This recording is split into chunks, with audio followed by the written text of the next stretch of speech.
Hello नमस्कार जय हिंद दोस्तों। आप सबका स्वागत है आपके अपने यूट्यूब चैनल टेक्निकल विदेश में। दोस्तों हम हाजिर हैं एक और शानदार क्लास के साथ जो कि CITS एंट्रेंस एग्जाम 2023 के लिए बहुत ही महत्वपूर्ण होने वाली है। दोस्तों आज की क्लास में हम फिर से स्विंग टेक्नोलॉजी के मॉडल पेपर को सॉल्व करेंगे। दोस्तों हमने इससे पहले भी 3-4 क्लासेस स्विंग टेक्नोलॉजी की ली हैं मॉडल पेपर की। अगर आप लोगों ने नहीं देखा है तो चैनल के प्लेलिस्ट में चले जाइए, वहाँ पर आपका स्विंग टेक्नोलॉजी मॉडल पेपर नाम से प्लेलिस्ट मिल जाएगा। आप उस प्लेलिस्ट पर विजिट करके सारे वीडियोज़ को देख लीजिए। और दोस्तों आज की क्लास बहुत महत्वपूर्ण होने वाली है सभी स्टूडेंट के लिए जो स्विंग टेक्नोलॉजी से CITS का फॉर्म भरे हैं। तो चलिए दोस्तों आज की इस क्लास को शुरू करते हैं। और अगर अभी तक आप लोगों ने इस चैनल को सब्सक्राइब नहीं किया है दोस्तों तो चैनल को जरूर सब्सक्राइब करिए, क्योंकि आपको इस चैनल के द्वारा CITS 2023 की फुल प्रिपरेशन कराई जा रही है। चाहे नॉन टेक्निकल मैथ और रीजनिंग हो, चाहे सभी ट्रेड के मॉडल पेपर और क्वेश्चन आपको प्रोवाइड किए जाते हैं। और दोस्तों उसके साथ ही साथ CITS से जुड़ी हुई सारी जानकारी, एडमिशन फॉर्म, आपका जो एडमिट कार्ड, हर चीज़ें जो भी आपके लिए छोटी छोटी जानकारियाँ आपको इस चैनल के द्वारा दी जाती हैं दोस्तों। तो चलिए दोस्तों आज के पहले क्वेश्चन को देखते हैं। स्विंग टेक्नोलॉजी का ये मॉडल पेपर है दोस्तों आप लोग को, जो कि बहुत ही इंपॉर्टेंट है आपके एग्जाम के दृष्टिकोण से। तो दोस्तों पहला क्वेश्चन यहाँ पर कह रहा है कि रीढ़, टखने और कलाई में कौन से जोड़ पाए जाते हैं। तो दोस्तों रीढ़, टखने और कलाई में कौन से जोड़ पाए जाते हैं? पिवट जोड़, बाल और सॉकेट जोड़, हिंज जोड़, ग्लाइडिंग जोड़। तो दोस्तों आपके रीढ़, टखने और कलाई में जो जोड़ पाया जाता है वो होता है आपका ग्लाइडिंग जोड़। तो आपका राइट आंसर जो होगा ऑप्शन नंबर 4 हो जाएगा, ग्लाइडिंग जोड़। बढ़ते हैं दोस्तों नेक्स्ट क्वेश्चन की तरफ। अगला क्वेश्चन क्या कह रहा है? अगला क्वेश्चन कह रहा है दोस्तों कि पेट के क्षेत्र में असमान वृद्धि के कारण कौन सी आकृति दिखती है। तो पेट के क्षेत्र में असमान वृद्धि के कारण कौन सी आकृति दिखती है? छोटा और तना हुआ शरीर, सेमी कार्पुलेंट आकृति, कार्पुलेंट आकृति, या फिर स्टूपिंग फिगर। दोस्तों बात करें इसकी, आपके जो है पेट के क्षेत्र में असमान वृद्धि के कारण जो आपकी आकृति दिखती है वो होती है आपकी कार्पुलेंट आकृति। तो आपका राइट आंसर ऑप्शन नंबर 3 हो जाएगा, कार्पुलेंट आकृति। बढ़ते दोस्तों नेक्स्ट क्वेश्चन की तरफ। अगला क्वेश्चन क्या कह रहा है कि लेज कितने प्रकार के होते हैं? हाउ मनी टाइप्स ऑफ लेज। लेज कितने प्रकार के होते हैं दोस्तों? 2 प्रकार के, 3 प्रकार के, 4 प्रकार के, 5 प्रकार के। तो दोस्तों बात करें लेज, तो लेज आपके जो है दोस्तों 5 प्रकार के होते हैं। तो आपका राइट आंसर ऑप्शन नंबर 4 हो जाएगा, 5 प्रकार के। लेज कितने प्रकार के होते हैं दोस्तों? 5 प्रकार के। बढ़ते हैं दोस्तों नेक्स्ट क्वेश्चन की तरफ। अगला क्वेश्चन क्या कह रहा है? अगला क्वेश्चन कह रहा है दोस्तों कि पैटर्न लेआउट बनाने के लिए क्या सहायक है। तो पैटर्न लेआउट बनाने के लिए क्या सहायक है? प्रारूप, कपड़ा, चाक, पेपर पैटर्न। तो दोस्तों आपका जो पैटर्न बनाने के लिए पेपर पैटर्न जो है सहायक होता है। तो आपका राइट आंसर ऑप्शन नंबर 4 हो जाएगा, पेपर पैटर्न। बढ़ते हैं दोस्तों नेक्स्ट क्वेश्चन की तरफ। अगला क्वेश्चन क्या कह रहा है? क्वेश्चन नंबर 5 जो है उसका क्वेश्चन देखिए, कह रहा है कि इलेक्ट्रिक स्टीम आयरन का उद्देश्य क्या है। तो बताइए इलेक्ट्रिक स्टीम आयरन का उद्देश्य क्या है? व्यावसायिक, मैनुअल, इंडस्ट्रीज, सामान्य। तो दोस्तों बात करें इलेक्ट्रिक स्टीम आयरन का जो उद्देश्य होता है दोस्तों वो होता है आपका इंडस्ट्रीज, मतलब कि उद्योग। क्या कहते हैं? इंडस्ट्रीज। जो आपका इलेक्ट्रिक स्टीम आयरन का उद्देश्य है जो होता है दोस्तों वो उद्योग का होता है। तो इसलिए आपका राइट आंसर ऑप्शन नंबर 3 हो जाएगा। बढ़ते हैं दोस्तों नेक्स्ट क्वेश्चन की तरफ। अगला क्वेश्चन क्या कह रहा है? अगला क्वेश्चन कह रहा है दोस्तों आप लोग का कि कागज एक छवि, रूप का या आकार बनाने को कहते हैं। तो कागज पर एक छवि, रूप या आकार बनाने को क्या कहेंगे कागज पर?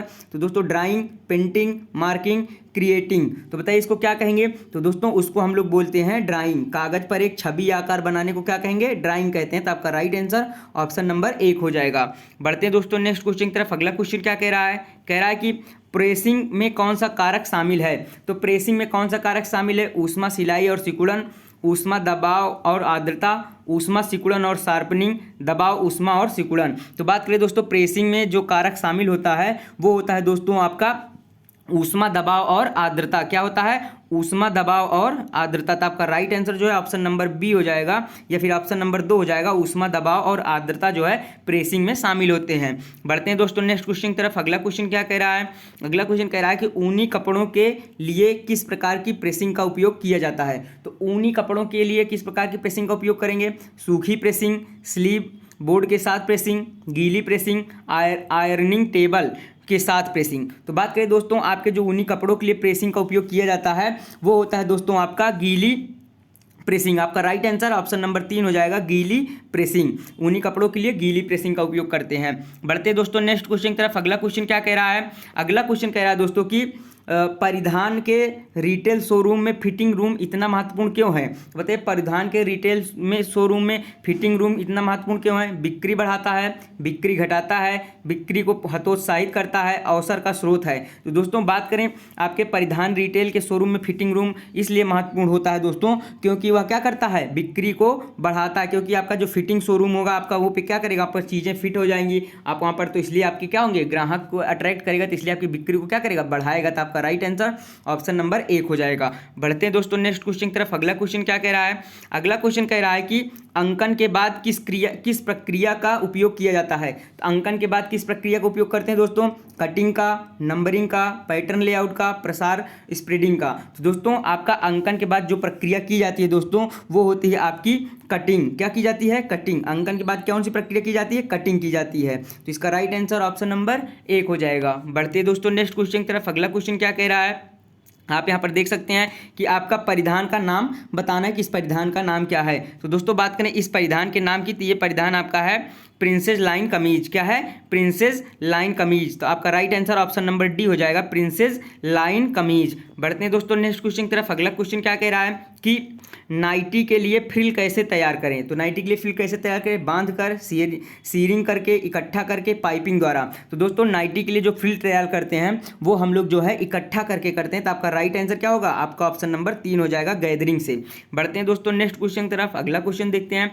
कह रहा है दोस्तों कि योक स्टाइल कमीज के साथ 105 सेंटीमीटर लंबाई के अम्ब्रेला के लिए आवश्यक कपड़े की गणना करें। तो दोस्तों ये आपका एक तरह न्यूमेरिकल है, तो इसका राइट आंसर जो होगा दोस्तों आप लोग का वो होता है 3.80 मीटर। तो आपका राइट आंसर ऑप्शन नंबर 1 हो जाएगा। बढ़ते हैं दोस्तों नेक्स्ट क्वेश्चन की तरफ। अगला क्वेश्चन क्या कह रहा है?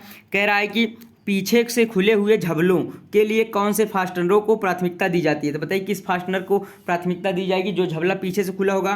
टेप का, हुक का, प्रेस स्टड का, कपड़े की रस्सी। तो बात करें दोस्तों इसके राइट आंसर की, तो इसका राइट आंसर हो जाएगा दोस्तों कपड़े की रस्सी। जो झबले पीछे से खुले होते हैं उनके लिए किस प्रकार के फास्टनर की को प्राथमिकता दी जाती है? तो होते हैं आपके कपड़े की रस्सी को प्राथमिकता दी जाती है। बढ़ते हैं नेक्स्ट क्वेश्चन की तरफ दोस्तों। अगला क्वेश्चन कह रहा है कि जांघिया के लिए किस माप का उपयोग किया जाता है? तो जांघिया के लिए किस माप का उपयोग करते हैं? घुटने का, काफ का, कमर का, कूल्हा का। तो दोस्तों जांघिया के लिए आपके जो है दोस्तों कूल्हे का माप लिया जाता है। किसका? कूल्हे का। तो आपका राइट आंसर क्या होगा? ऑप्शन नंबर डी हो जाएगा, हिप, जिसे कूल्हा बोलते हैं। बढ़ते हैं दोस्तों नेक्स्ट क्वेश्चन की तरफ। अगला क्वेश्चन क्या कह रहा है? जो आपको यहाँ पर दोस्तों दिख रहा है फिगर में वो किस प्रकार का ड्रेस है? तो बताइए, जंप सूट, सादा frock suit, bloomers baby suit या फिर डेकोरेटिव स्टफ फ्रॉक। तो दोस्तों बात करें इसका, तो ये क्या है? ब्लूमर्स बेबी सूट है। तो आपका right answer option number C हो जाएगा। बढ़ते दोस्तों नेक्स्ट क्वेश्चन की तरफ। अगला क्वेश्चन क्या कह रहा है? अगला क्वेश्चन देखते हैं दोस्तों। अगला क्वेश्चन कह रहा है दोस्तों कि बैल मतलब घंटी, मतलब कि बेल जिसे बोलते हैं, बेल या घंटी के आकार के परिधान के लिए सामग्री की गणना करें। तो बताइए सामग्री की गणना कैसे करेंगे? तो आपका दोस्तों इसका राइट आंसर क्या होगा?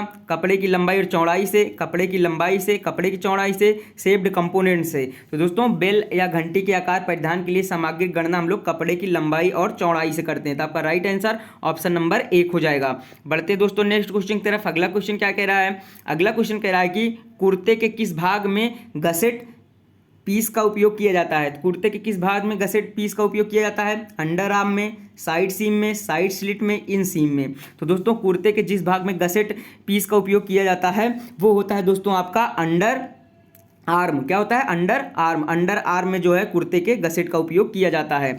बढ़ते दोस्तों नेक्स्ट क्वेश्चन की तरफ। अगला क्वेश्चन क्या कह रहा है? अगला क्वेश्चन कह रहा है दोस्तों आप लोग का कि कुर्ता की साइड ओपन किसे कहते हैं? तो कुर्ता की साइड ओपन किसे कहेंगे? स्लिट को कहेंगे, बेंट को कहेंगे, ओपन को कहेंगे, प्लैंकेट को कहेंगे।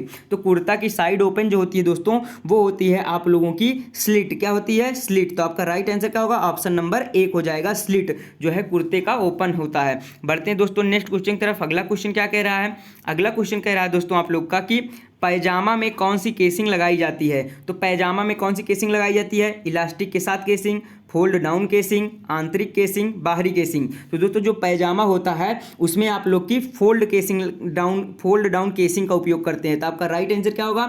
राइट आंसर आपका जो है दोस्तों ऑप्शन नंबर बी हो जाएगा या फिर 2 हो जाए, ऑप्शन नंबर 2 हो जाएगा, फोल्ड डाउन केसिंग। बढ़ते दोस्तों नेक्स्ट क्वेश्चन की तरफ। अगला क्वेश्चन क्या कह रहा है? अगला क्वेश्चन कह रहा है दोस्तों आप लोग का पैजामा के किस भाग में गसेट लगाया जाता है? दोस्तों ये क्वेश्चन दोबारा आ गया है, तो ये किसमें? फोल्ड डाउन केसिंग में। बढ़ते हैं दोस्तों नेक्स्ट क्वेश्चन की तरफ। अगला क्वेश्चन क्या कह रहा है? दोस्तों जो कि बहुत ही इंपॉर्टेंट क्वेश्चन है। कह रहा है कि आप लोग का दोस्तों यहाँ पर कि कौन सी रेखा सामने आंतरिक पैर रेखा को इंगित करती है। तो बताइए ये रेखा कौन सी है जिसमें सामने पैर की रेखा को इंगित करती है। तो दोस्तों इसका कमेंट आपको इसका आंसर जो है आपको कमेंट बॉक्स में करना है। इसका आंसर आपको कमेंट बॉक्स में करना है, क्योंकि दोस्तों ये बहुत इसका मैंने 2-3 बार आपके जो मॉडल पेपर आए उसमें भी मैंने 2 बार करा दिया इसको। तो आप लोग इसका आंसर कमेंट बॉक्स में जरूर करेंगे। बढ़ते हैं दोस्तों नेक्स्ट क्वेश्चन की तरफ। अगला क्वेश्चन क्या कह रहा है। अगला क्वेश्चन कह रहा है कि जीन्स पैंट के लिए कौन सी पॉकेट का उपयोग किया जाता है। तो जीन्स पैंट के लिए किस जेब या फिर पॉकेट का उपयोग करते हैं। Inseam pocket, belt pocket, patch pocket, slant pocket. तो दोस्तों बात करें जीन्स पैंट के लिए जो पॉकेट का इस्तेमाल करते हैं हम लोग, वो होती है आपकी दोस्तों पैच पॉकेट। क्या, पैच पॉकेट। तो राइट आंसर आपका ऑप्शन नंबर 3 हो जाएगा, पैच पॉकेट। पैच पॉकेट का उपयोग हम लोग जीन्स के लिए करते हैं। बढ़ते हैं दोस्तों नेक्स्ट क्वेश्चन की तरफ। अगला क्वेश्चन क्या कह रहा है। अगला क्वेश्चन कह रहा है दोस्तों आप लोग का कि ऑक्सफोर्ड बैग ट्राउजर की खोज किसने की। तो ऑक्सफोर्ड बैग ट्राउजर की खोज किसने की, मतलब पतलून जिसे बोलते हैं हम हिंदी में। तो भारतीयों ने, अंग्रेज ने, अफ्रीकी ने, जोधपुर में। जोधपुर मतलब कहाँ हुई बताइए, किसने की। तो दोस्तों ऑक्सफोर्ड बैग ट्राउजर की खोज जो है वो आपके किसने की थी, अंग्रेजों ने की थी। तो आपका सॉरी दोस्तों ये होगा ऑप्शन नंबर आपका राइट होगा, ये नहीं होगा।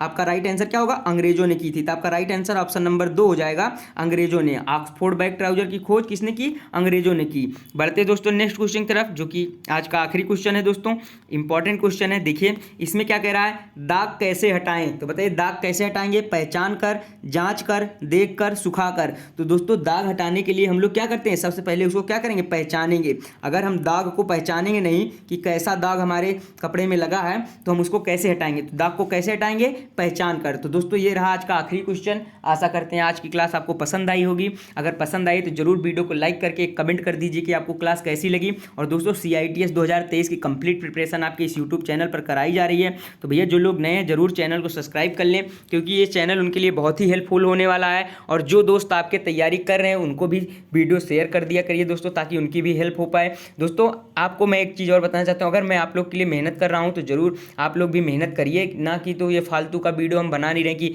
टाइम पास कर रहे हैं। तो अगर हम आप लोग के लिए मेहनत कर रहे हैं तो जाहिर बात है ये क्वेश्चन आपके एग्जाम में पूछे गए हैं, इसीलिए मैं इस PDF को लेकर आया हूँ। तो ठीक है दोस्तों, तो चलिए अब वीडियो को यहीं एंड करते हैं। और अपनी पढ़ाई को आप लोग दमदार तरीके से करिए, क्योंकि अब एग्जाम में बहुत दिन नहीं बचे हैं, 8 दिन मुश्किल से बचा। 8वें दिन तो आपका एग्जाम ही है, समझ लीजिए आज 30 तारीख होने वाली, आज 29 है, कल 30 हो जाएगी। तो दोस्तों बढ़िया से तैयारी करिए। अगर आपको कोई दिक्कत होती है, कुछ नहीं समझ में आता है, तो कमेंट बॉक्स आपके लिए है, आप कमेंट कर दीजिए। हम हर एक कमेंट का रिप्लाई करते हैं, चाहे जो भी लड़का हो लड़की हो, कोई भी कमेंट करता है तो मैं उसका रिप्लाई जरूर करता हूं। तो दोस्तों अब मिलेंगे नेक्स्ट वीडियो में, तब तक के लिए जय हिंद, जय भारत।